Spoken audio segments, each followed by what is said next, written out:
Palavra da Verdade, a exposição bíblica com Hernandes Dias Lopes. Irmãos queridos, nós vamos abrir o texto da Palavra de Deus. O Evangelho de Cristo, conforme o registro de Marcos, capítulo 3. Marcos, capítulo 3.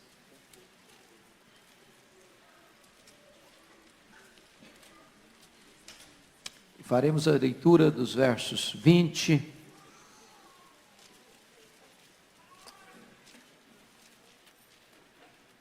até o versículo 35.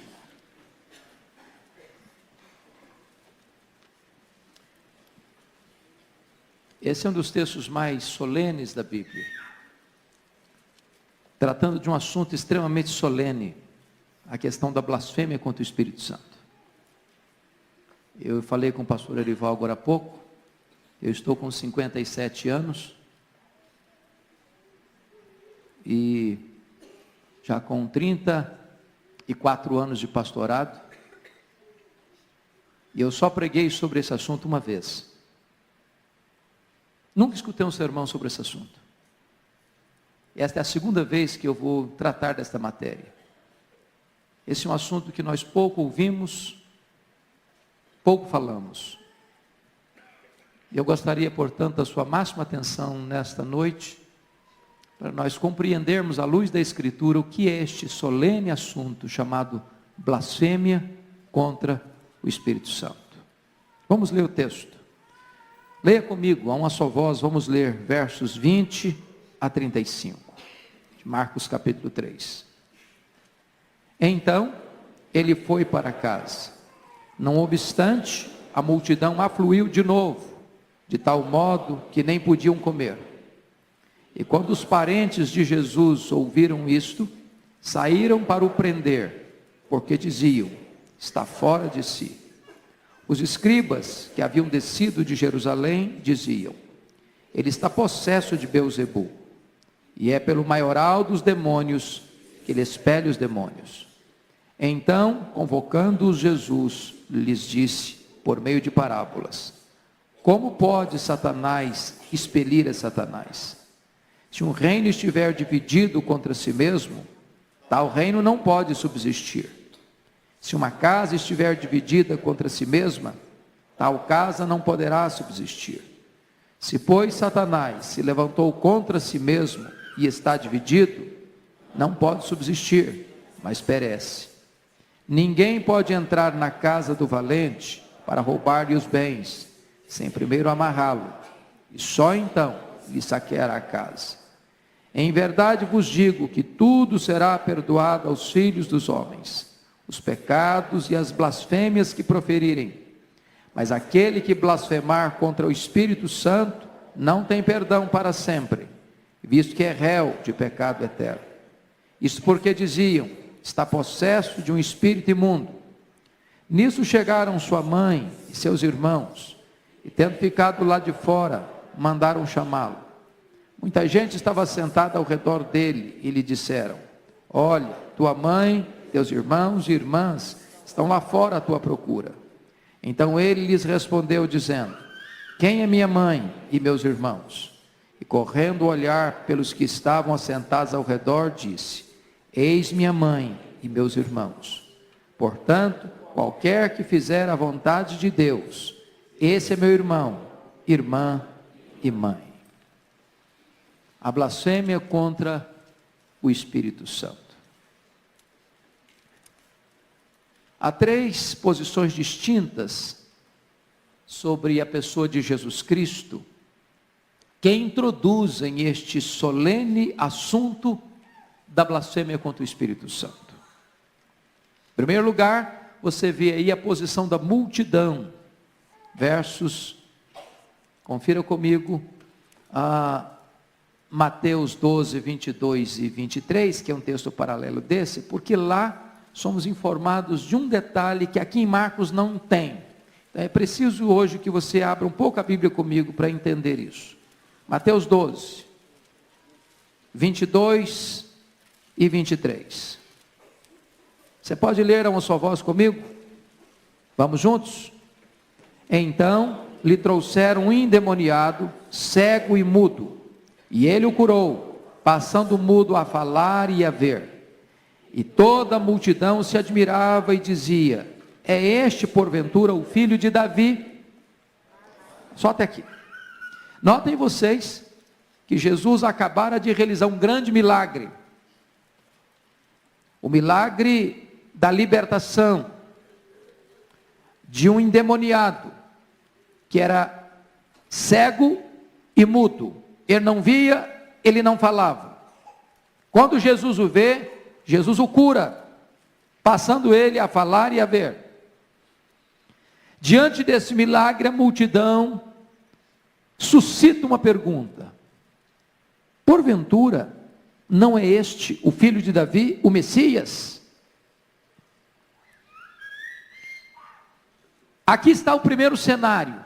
A multidão começa a pensar e a dizer, e a perquirir, a interrogar, a questionar sobre esta questão de ser ele o Messias. E obviamente a admiração da multidão é o pano de fundo para a hostilidade dos escribas que vão blasfemar contra o Espírito Santo.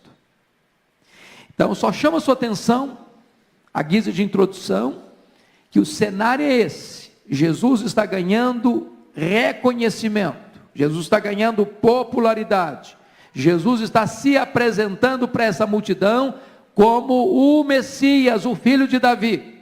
E aí isso começa então a hostilidade dos escribas, desencadeia a hostilidade dos escribas. Segunda posição que esse texto mostra, agora volta para Marcos, por favor. Marcos 3, versículo 21, a posição da família. O verso 21 vai nos informar que quando os parentes de Jesus ouviram isto, ouviram o quê? O que está no verso 20, que Jesus estava sendo tão procurado pela multidão que afluía, que ele não podia comer, não tinha tempo para comer. Porque Jesus não tinha tempo para comer, a família dele, a mãe, os irmãos, chegaram à conclusão: ele está fora de si. Ele não tem capacidade de gerenciar nem a vida dele mesmo. E se ele não tem capacidade de gerenciar a vida dele mesmo, ele está inapto para atender a multidão. E quando os parentes de Jesus ouviram isso, saíram para o prender, porque diziam: está fora de si. Preste atenção que a família de Jesus, a mãe e os irmãos, concluíram que Jesus estava com um problema de insanidade mental. E eles queriam colocar Jesus debaixo de uma espécie de custódia protetora. E saíram de onde estavam e foram lá onde Jesus estava, naquela casa, onde uma multidão o cercava, para o prender. Esse é o pano de fundo. Mas a terceira posição do texto é a posição dos escribas, dos inimigos. Veja o verso 22. Os escribas que haviam descido de Jerusalém diziam: ele está possesso de Beelzebul, e é pelo maioral dos demônios que expele os demônios. O que é que está por trás? A popularidade de Jesus, o poder de Jesus e a inveja dos escribas, de verem as multidões procurando Jesus, e ver Jesus exercer poder para libertar os endemoniados. Então, ao verem a crescente popularidade de Jesus, resolvem dar mais um passo na direção de impedir que o povo seguisse a Jesus. O contexto aqui já revela para nós, no capítulo de número 2, que eles já haviam cogitado que Jesus tinha blasfemado contra Deus, porque tinha perdoado o pecado daquele camarada paralítico, que o pastor Arival fez menção agora há pouco. Blasfema. Depois, em seguida, no capítulo 3, quando Jesus cura aquele homem da mão ressequida dentro da sinagoga, eles tomam a decisão de se unirem com os herodianos, que eram inimigos deles, mas porque Jesus era o alvo comum, eles se associam aos herodianos com o propósito de matar Jesus. Então esta hostilidade está sendo construída, costurada. E agora, ao verem que Jesus está crescendo em seu ministério, que as multidões o procuram e que ele exerce poder para libertar os endemoniados, eles tomam uma outra atitude. Aliás, também já haviam censurado Jesus por quebrar o sábado. Agora eles tomam a seguinte atitude: Jesus está endemoniado. Jesus está possesso. Mas essa não era a única acusação, não. Ele está endemoniado em primeiro lugar. Em segundo lugar, ele age pelo poder de Beelzebu, o maioral dos demônios. Além de possesso, acusam eles, ele ainda atua, age pelo poder do maioral dos demônios. De certa forma, então, os escribas acusam Jesus não apenas de estar possesso de um espírito imundo, mas de estar dominado por Beelzebu, maioral dos demônios. Ele está possesso por um demônio, ele está possesso pelo maioral deles. Ele está possesso no mais alto grau de possessão.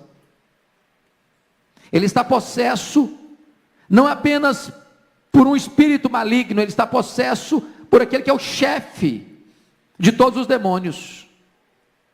E essa palavra Beelzebu é uma palavra composta.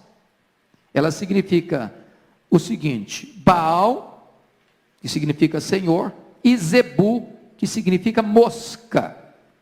Portanto, Beelzebu, numa tradução literal, seria o Senhor das moscas.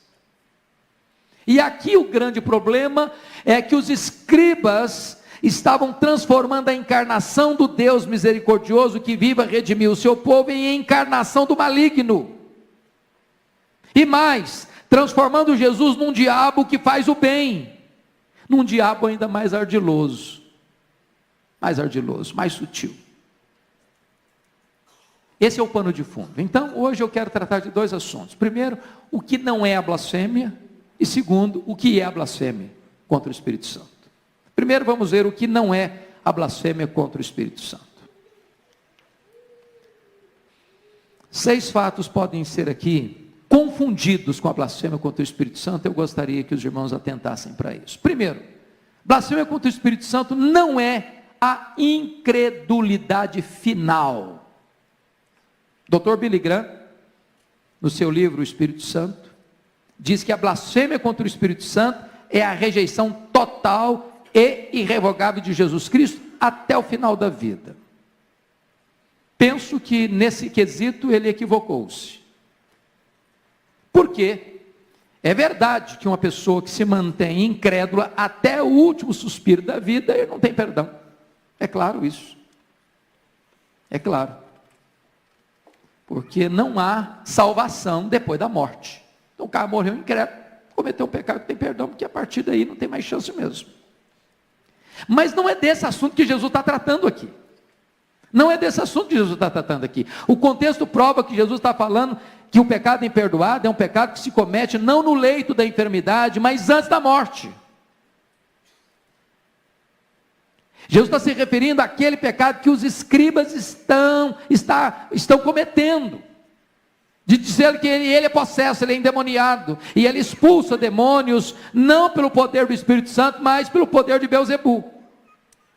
Portanto, não é a incredulidade final, que é a questão da blasfêmia contra o Espírito Santo. Segundo, blasfêmia contra o Espírito Santo não é rechaçar por um tempo a graça de Deus, não é.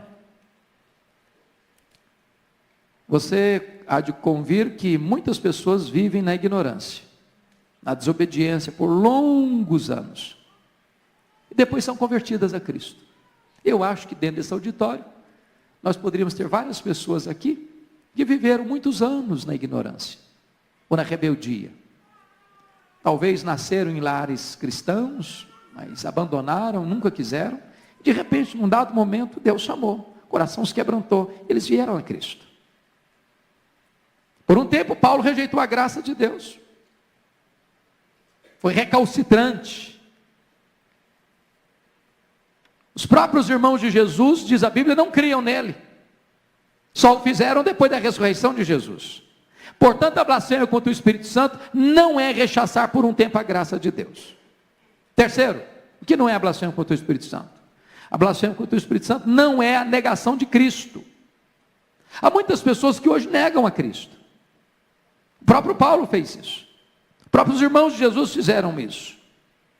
O próprio Pedro negou Jesus.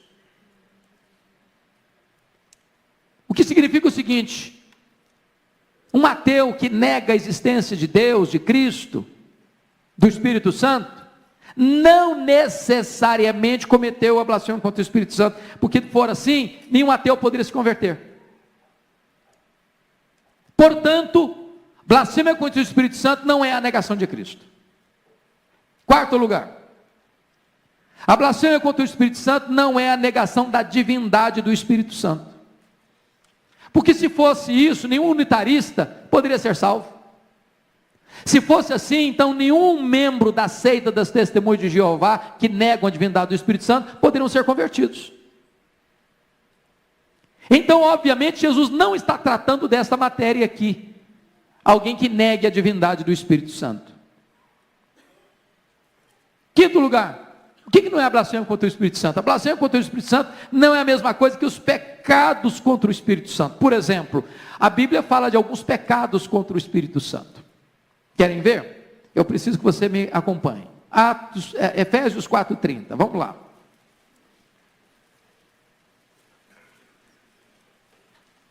Efésios 4:30. Vamos juntos?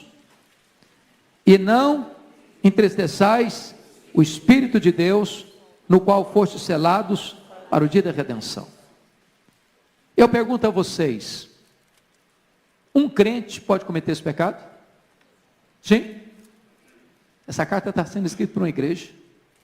Toda vez, irmãos, que nós deixamos de andar em santidade, todas as vezes que nós pecamos contra Deus com as nossas palavras, com as nossas ações, com os nossos pensamentos, a nossa omissão,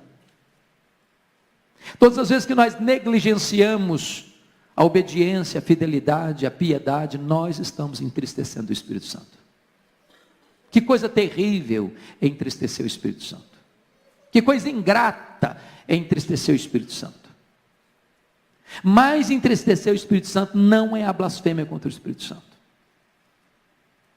Porque quem entristece o Espírito Santo pode pedir perdão e novamente ter seu relacionamento restaurado com Ele, mas quem blasfema contra o Espírito Santo não tem perdão nem neste mundo, nem no vindouro, é réu de pecado eterno.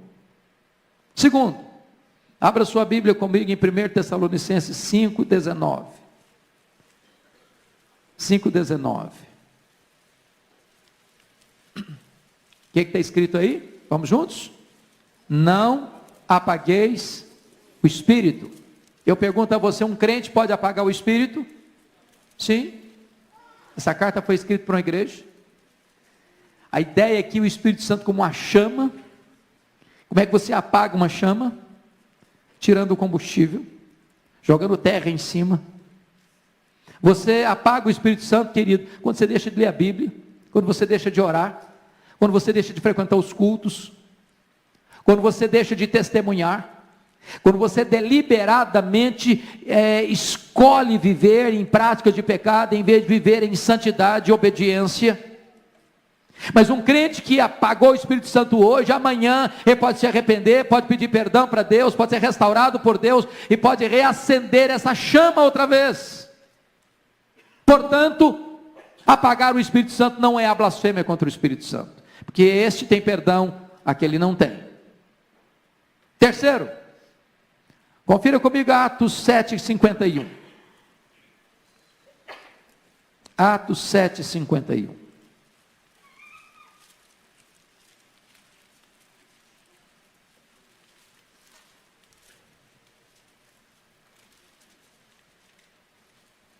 Vamos juntos? Homens de dura cerviz, incircuncisos de coração e de ouvidos, vós sempre resistis ao Espírito Santo, assim como fizeram vossos pais, também vós o fazeis. É possível que alguém resista o Espírito Santo? Sim, é possível. É possível que alguém que resistiu o Espírito Santo possa deixar de resisti-lo e ser convertido por ele? Sim, é possível. Quantos de nós, durante anos, não resistimos ao Espírito Santo? Quantas pessoas que ouviram o Evangelho 1, 2, 10, 50 vezes e fecharam a porta do coração, e endureceram, resistiram, mas houve um momento em que esta resistência foi vencida, que as armas foram arriadas, que essas pessoas se renderam. Portanto, a blasfêmia contra o Espírito Santo não é resistir ao Espírito Santo. Para esse tem perdão, para a blasfêmia não tem. Quarto e último lugar, quinto e último lugar, aliás, a blasfêmia contra o Espírito Santo não é a queda dos salvos, até porque nós entendemos que uma vez salvo, salvo para sempre. Nós entendemos que a salvação não é uma dádiva que Deus dá e que Deus toma. Portanto, prestem bem atenção nisso. Nenhum salvo, verdadeiramente salvo, não estou falando de membro de igreja, estou falando de filho de crente. Nenhum salvo, convertido, nascido de novo, selado com o Espírito Santo, cujo nome está escrito no livro da vida, pode cometer o pecado da blasfêmia contra o Espírito Santo. Por quê? Porque um crente pode cair. Davi caiu. Pedro negou Jesus. Mas quando um crente cai, ele se arrepende. Deus o levanta, Deus o restaura.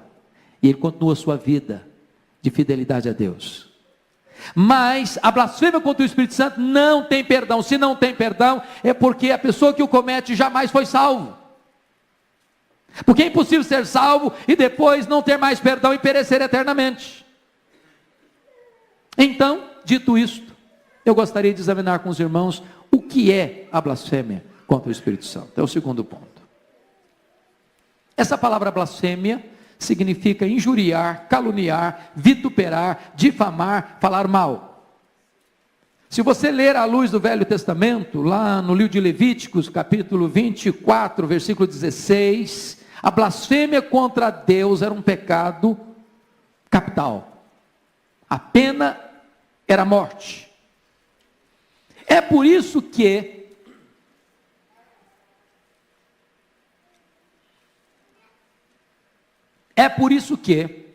no capítulo 2 de Marcos, no contexto imediato, quando Jesus diz para aquele paralítico que desceu pelo telhado: filho, perdoados estão os teus pecados, os escribas murmuraram, blasfemou, porque naquele momento Jesus estava se colocando no lugar de Deus, porque de fato ele era Deus, e é Deus, e será Deus eternamente, e ele estava então arrogando para si uma prerrogativa exclusiva de Deus, que é perdoar pecados. Por isso eles, lá no tribunal do Sinédrio, quando Jesus foi preso no Getsemane, na casa do sumo sacerdote Anás e Caifás, condenaram Jesus à morte pelo crime de blasfêmia. Agora, o Velho Testamento tinha uma outra característica. Por exemplo, quando uma alma pecava, quando alguém pecava por ignorância, trazia uma oferenda pelo pecado e era perdoada. Mas a pessoa que pecava deliberadamente era eliminada, cometia um pecado imperdoável, conforme Números 15 e 30. É dentro desse pano de fundo que vem a questão da blasfêmia contra o Espírito Santo. A blasfêmia contra o Espírito Santo, então, é um pecado consciente e deliberado, contra um conhecimento claro da verdade e da evidência. Ou seja, os escribas sabiam quem era Jesus, mas por inveja, eles resolvem afirmar, para tentar desviar a multidão de Jesus, para tentar obstruir o ministério de Jesus, afirmar, embora conscientes estavam do contrário, de que ele expulsava demônios pelo poder de Beelzebu, e que ele mesmo estava possesso de demônios. Em outras palavras, atribuíam uma obra de Deus, uma obra do Espírito Santo, ao próprio Satanás. Estavam dizendo que Jesus estava possesso, e que o poder que operava nele não era o Espírito Santo, mas o próprio poder de Beelzebu. Na linguagem de João Calvino, isso aqui é apostasia total. Diz a Bíblia que esse pecado não tem perdão. Toda a igreja pode até orar. Aliás, não devia orar, diz João. Quer dar uma olhadinha nisso? Abra lá em 1ª carta de João, capítulo 5, versículo 16. Olha o que João diz sobre esse assunto.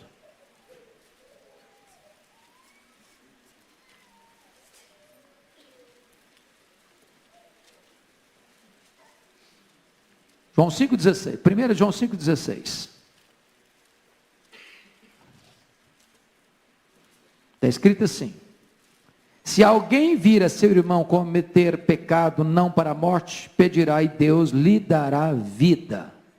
Aos que não pecam para a morte. Há pecado para a morte, por esse não digo que rogue. Não tem perdão. Não tem perdão. Diz Marcos 3,29, voltando lá para Marcos 3,29, é réu de pecado eterno. E Mateus 12,32 diz que não tem perdão, nem neste mundo, nem no vindouro. E aqui então eu quero examinar esse texto com vocês, olhando 4 verdades. Primeiro, vamos observar então a acusação. Você repete comigo o versículo 22, Marcos 3,22, vamos juntos? Todos juntos? Vamos ver a acusação contra Jesus? Os escribas, que haviam descido de Jerusalém, diziam: ele está possesso de Beelzebu, e é pelo maioral dos demônios que expele os demônios. Essa era a acusação. Por inveja, deliberada e conscientemente, estão acusando Jesus de ser um aliado e um agente de Satanás. Acusando Jesus de estar possesso dos demônios e agindo em nome e no poder do maioral dos demônios. Eles estão acusando Jesus aqui de estar em parceria com Satanás, de estar agindo conluiado com Satanás, que ele estava expulsando demônios pelo poder derivado desse espírito mau. Essa é a acusação, essa é a essência do pecado da blasfêmia contra o Espírito Santo. Agora vamos ver em segundo lugar a refutação de Jesus. A refutação de Jesus está nos versos 23 a 26. E nós já lemos esse texto, e Jesus refuta isso contando 2 parábolas: do reino dividido e da casa dividida. Nenhum reino pode manter-se de pé se ele está dividido, se ele está lutando contra ele mesmo. Não faz sentido a linguagem deles, porque se Satanás está expulsando Satanás, se Jesus, possesso de demônios, no poder do maioral dos demônios, está expulsando demônios, então Satanás está lutando contra ele mesmo. Ele endoidou, perdeu o juízo, não prevalece. Esse reino cai, entra em colapso. Jesus usa outra parábola, a parábola da casa, a casa dividida não permanece de pé, ela vai cair. É claro, marido está contra a mulher está contra o marido, os filhos estão contra os pais estão contra os filhos, essa casa vai cair, essa família vai ser arruinada. É impossível ela manter-se de pé se os membros dessa casa, em vez de se unirem para serem uma fortaleza, para se protegerem, para caminharem juntos, para vencerem juntos, eles estão treinando as suas forças, lutando uns contra os outros. Vai ser destruída essa casa. É a linguagem de Jesus. Mas Jesus está dizendo o contrário. Está dizendo o seguinte: o reino de Satanás é um sistema fechado. Fechado. O diabo é maligno, mas Toller não é. Ele é maligno, sim, mas ele não luta contra ele mesmo. Ele não destrói seu próprio reino. Quer um exemplo disso? Pilatos e Herodes se unem. E Pedro acusou lá no seu sermão em Jerusalém, com gentios e gente de Israel se uniram contra o seu santo servo Jesus. Satanás pega todos os seus agentes para lutar contra Jesus, mas Satanás não pega os seus agentes para lutar contra eles mesmos.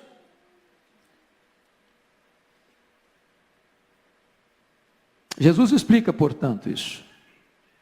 Deixa claro isso.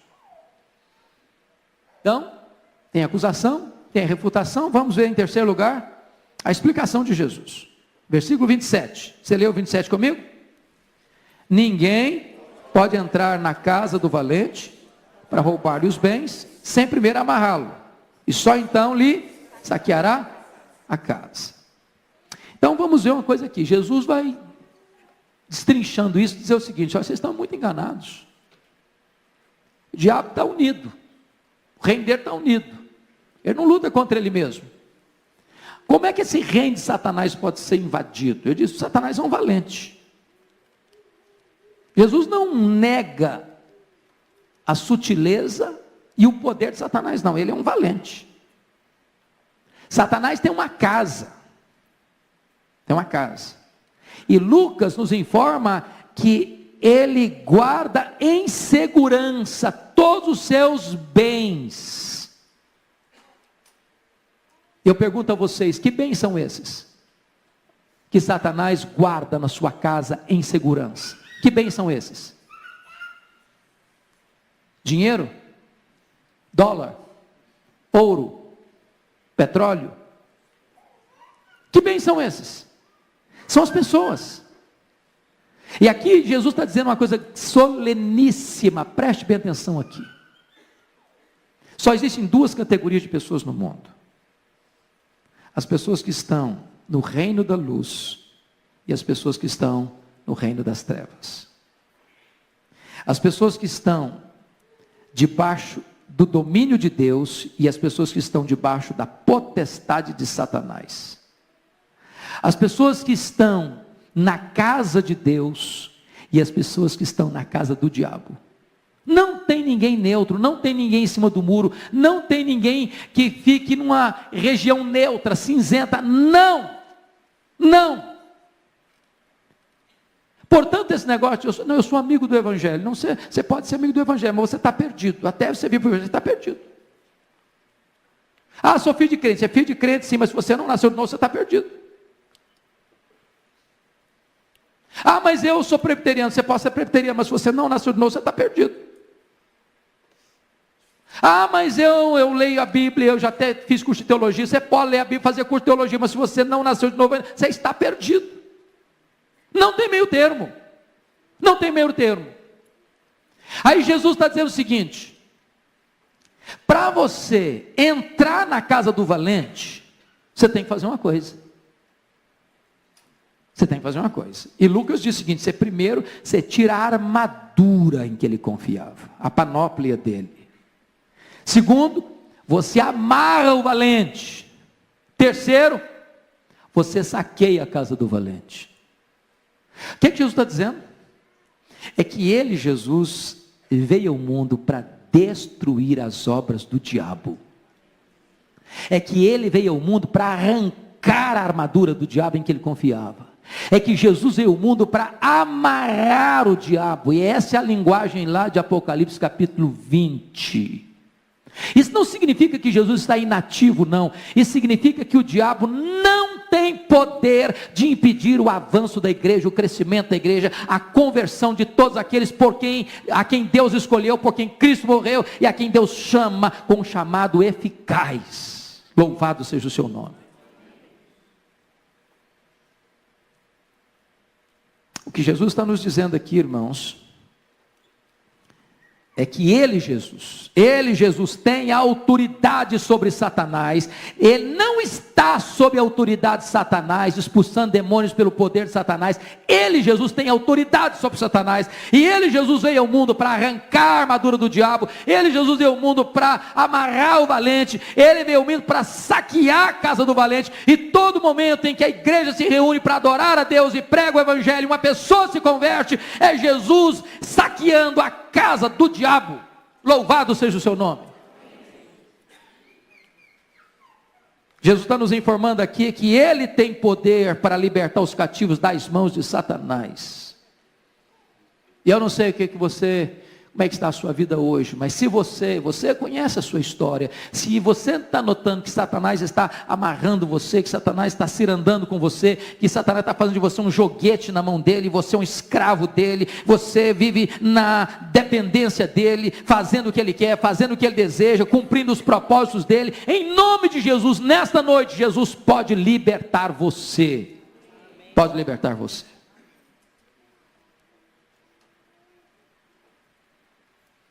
Quarto lugar, observemos a exortação de Jesus.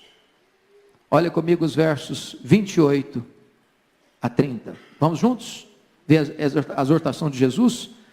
Em verdade, vos digo, que tudo será perdoado aos filhos dos homens, os pecados e as blasfêmias que proferirem. Mas aquele que blasfemar contra o Espírito Santo, não tem perdão para sempre, visto que é réu de pecado eterno.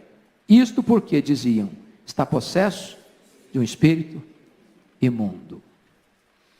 Notem que Jesus está tratando de um assunto tão solene que ele começa assim, em verdade vos digo,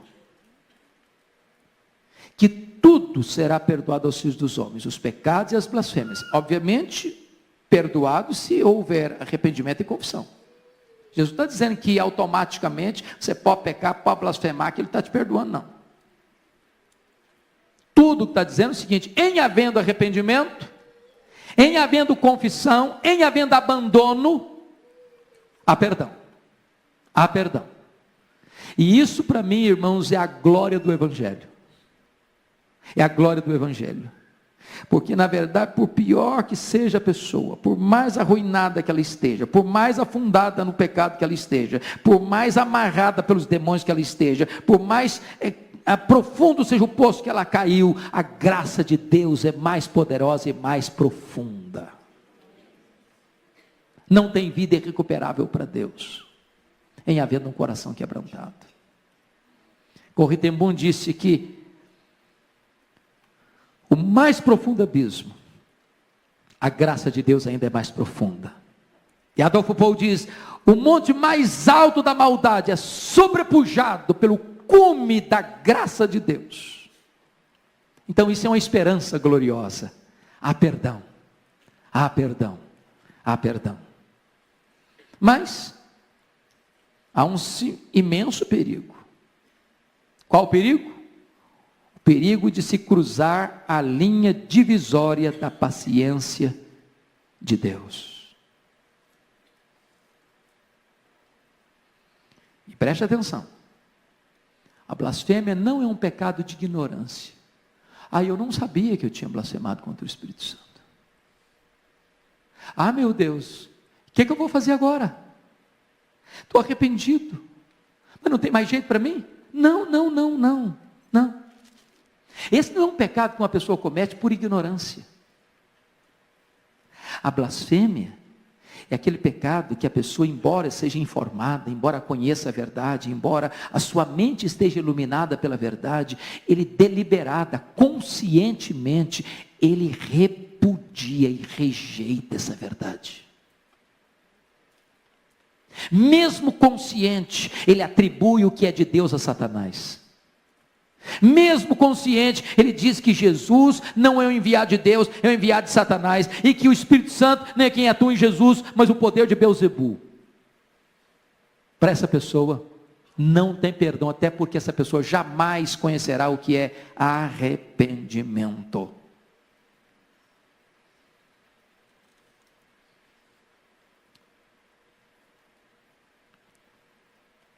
Por pior que seja uma pessoa, por mais grave que seja o seu pecado, essa pessoa pode ser perdoada. A Bíblia tem referências tão lindas, por exemplo, o que aconteceu com Manassés, pior rei de Judá.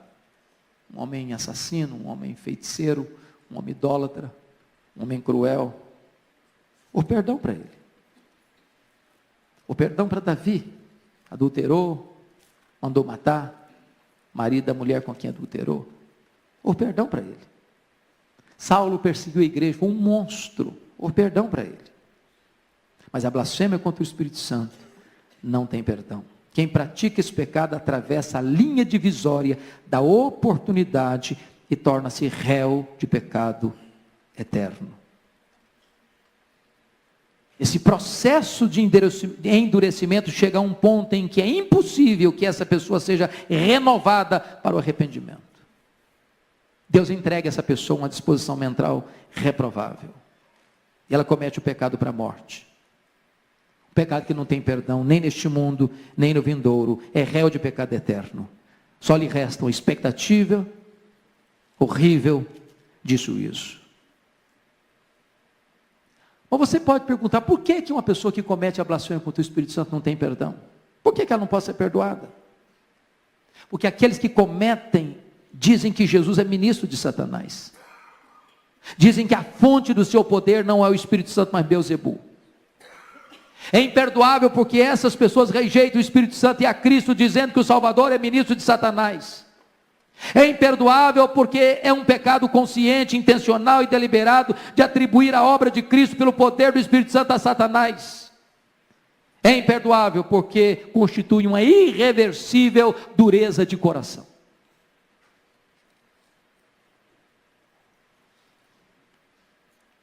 Os escribas, mesmo sob a evidência incontroversa das obras de Cristo, negam e invertem essa obra. Pode ter certeza disso, eles não sentiram nenhuma tristeza, nenhum pesar pelo seu pecado. Eles substituíram a penitência pela insensibilidade e a confissão pela intriga. Em outras palavras, eles fecharam a porta da graça com as suas próprias mãos. Isso é blasfêmia contra o Espírito Santo. E eu concluo com 3 implicações breves. Primeiro, você e eu precisamos tomar muito cuidado, evitando o julgamento. Eu já vi tanta gente na igreja, apressadamente, afoitamente, equivocadamente, indevidamente dizer, fulano blasfemou contra o Espírito Santo. Não sou eu nem é você que vai dizer isso. Não carimbe ninguém. Não rotule ninguém. Cuidado para você não julgar as pessoas, dizendo, aquele outro, blasfemou contra o Espírito Santo. Não façamos isso. Não seja dogmático nessas afirmações, sobre aqueles que supostamente cruzaram essa linha divisória da paciência de Deus. Deixa essa decisão com Deus. Somente Ele sabe se e quando alguém ultrapassa essa linha do pecado para a morte. Segunda implicação prática. Evite o desespero. Eu já vi crente depressivo. Eu já vi crente desesperado. Eu já vi crente correr para os divãs, porque estava atormentado de espírito, de mente, de alma, com medo de ter cometido esse pecado. Deixa eu dizer uma coisa para você. Nenhuma pessoa que está aflito pelo medo de ter cometido esse pecado, cometeu esse pecado. Porque quem comete esse pecado não sabe o que é arrependimento. Não tem qualquer quebrantamento. não tem qualquer evidência de arrependimento. Não tem nenhuma tristeza por ele. Mas em último lugar, você e eu precisamos evitar a leviandade. Não brinque com a graça de Deus. Não zombe da misericórdia de Deus. Não ultraje a graça de Deus. Zombar de Deus e da sua graça pode ser fatal. Porque aqueles que zombam e escarnecem da graça de Deus podem cruzar essa linha invisível e podem perecer eternamente. Só Deus sabe. Nós não podemos brincar com isso. Eu quero convidar você para a gente orar.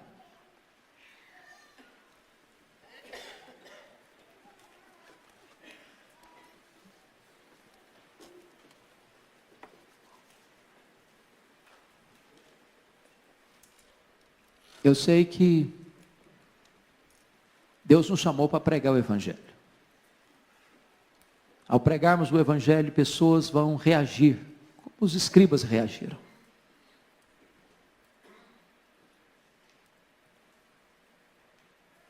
Você conhece gente, como os escribas, muito conhecimento, muita Bíblia. Pode dar uma aula para você de Bíblia. Mas o coração endureceu. A alma calcificou. E essas pessoas acabam vivendo deliberadamente no pecado. E pode chegar um momento em que essas pessoas não sintam mais nada. Nenhuma tristeza, nenhuma culpa, nenhum arrependimento. E podem ultrapassar essa linha invisível.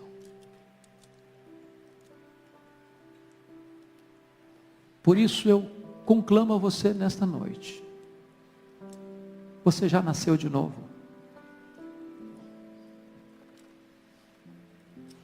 Porque a única segurança que você tem de nunca, jamais vir a cometer esse pecado é a certeza que você já nasceu de novo. Não basta você ser presbiteriano, não basta você ser filho de crente, não basta você frequentar a igreja. Os fariseus produziram na sua classe mais erudita os escribas. Eram doutores, sabiam de tudo, eram mestres. Mas eles blasfemaram contra o Espírito Santo. Hoje é um tempo para você parar e refletir. O Espírito Santo habita em você. Você tem honrado o Espírito Santo. Você tem obedecido ao Espírito Santo. Você tem sido um crente cheio do Espírito Santo. Você desfruta do gozo, da alegria do Espírito Santo. Há fruto do Espírito Santo na sua vida. Você tem exercido os dons do Espírito Santo. Hoje, nesta noite, você pode tomar essa decisão. Eu quero, eu preciso, eu careço. Eu quero ser cheio do Espírito Santo. Se você quer colocar a sua vida diante de Deus nesta noite, entregar seu coração para Ele,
ter a gloriosa certeza, segurança da vida eterna. E viver uma vida cheia do Espírito Santo, para não entristecê-lo, não apagá-lo, não ultrajá-lo, não desobedecê-lo. Jamais vir a cometer esse pecado que não tem perdão. Se você anseia por isso, fique em pé onde você está. Eu quero orar pela sua vida nesta noite. Graças a Deus. Mais alguém? Mais alguém? Fique em pé. Graças a Deus. Graças a Deus. Mais alguém? Fique em pé. Eu quero orar em seu favor. Louvado seja o Senhor. Louvado seja Deus. Louvado seja Deus. Bendito Deus, nós te adoramos nesta noite. Porque a tua palavra nos traz um assunto tão grave, tão solene. E nós te louvamos pela exortação da tua palavra. Senhor, livra aqueles que ainda não se renderam a Cristo de cometerem este pecado da blasfêmia contra o Espírito Santo. Atrai aqueles que ainda não são teus para a cruz. Arranca-os da casa do valente, dando a eles a liberdade dos filhos.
Um novo coração, uma nova mente, uma nova vida, uma nova família, uma nova pátria.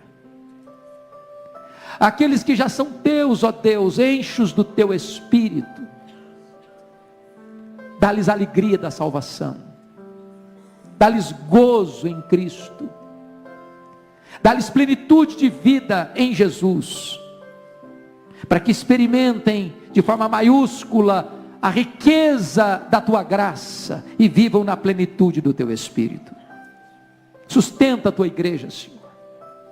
Aqueles que nesta noite colocam-se diante de ti, sustenta-os com o teu poder, concedendo-lhes a tua graça, que é melhor do que a vida.